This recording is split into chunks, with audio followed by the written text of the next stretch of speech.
Did anyone else notice that there were a lot of announcements this week? We heard about our new Skylanders, Pac-Man and the Ghostly Adventures 2, and there were a few Nintendo-specific announcements as well. Everything started on Monday when, in the evening, Nintendo and Tecmo Koei made a somewhat surprising announcement, and that was a new Fatal Frame game for the Wii U. The game itself wasn't entirely surprising, but the timing of the announcement certainly was. We've seen Nintendo and Tecmo Koei team up plenty of times in the past. Of course, Hyrule Warriors is coming out soon, and that's a collaborative effort between the two companies. They've also worked on Pokemon Conquest together, Metroid Other M, something that most people would probably prefer to forget, and a few other things, so the fact that the two are working again on a Fatal Frame for Wii U, not too surprising.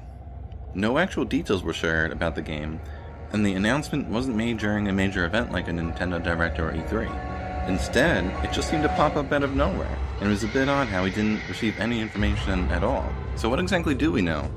Well, again, it's not much. When the announcement was made, we did hear that Tecmo Koei plans to expand the franchise with additional media efforts. This includes a live-action film and even a comic.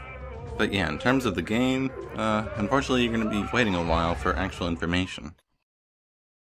So the second announcement happened early on Tuesday, and that's a brand new Ace Attorney game for the 3DS. Unfortunately, this is another situation in which we're light on details. So the game is called The Great Ace Attorney, and it's set in the Meiji era in Japan.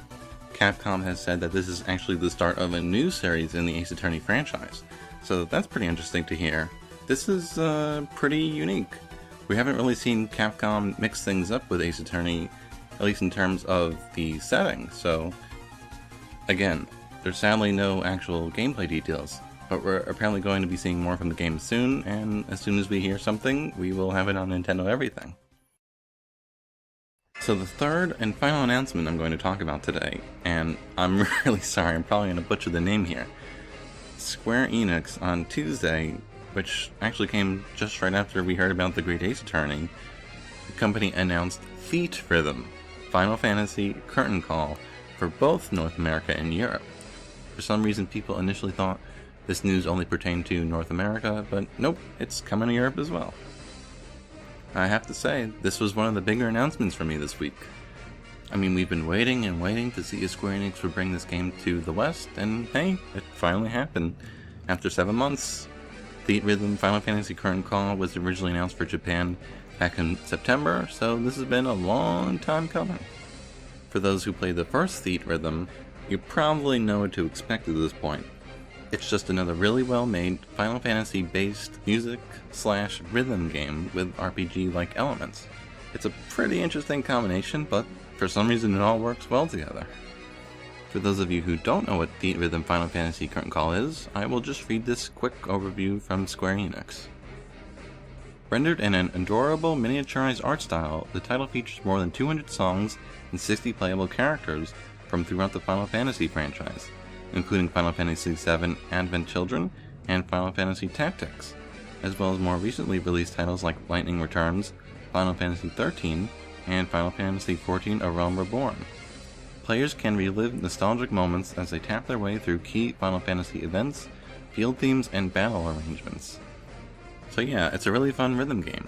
Even if you're not a big Final Fantasy fan like myself, you still may find interest in this one.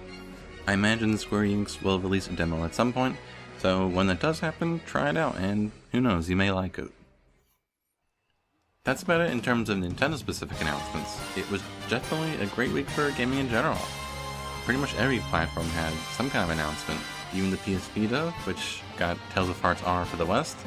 I am very happy about that, as a big Tales fan, so yeah. Hopefully you have interest in at least one of these Nintendo games I talked about, and we'll have more news on all three in the future. Thank you all for listening to me ramble on for a few minutes. See you later.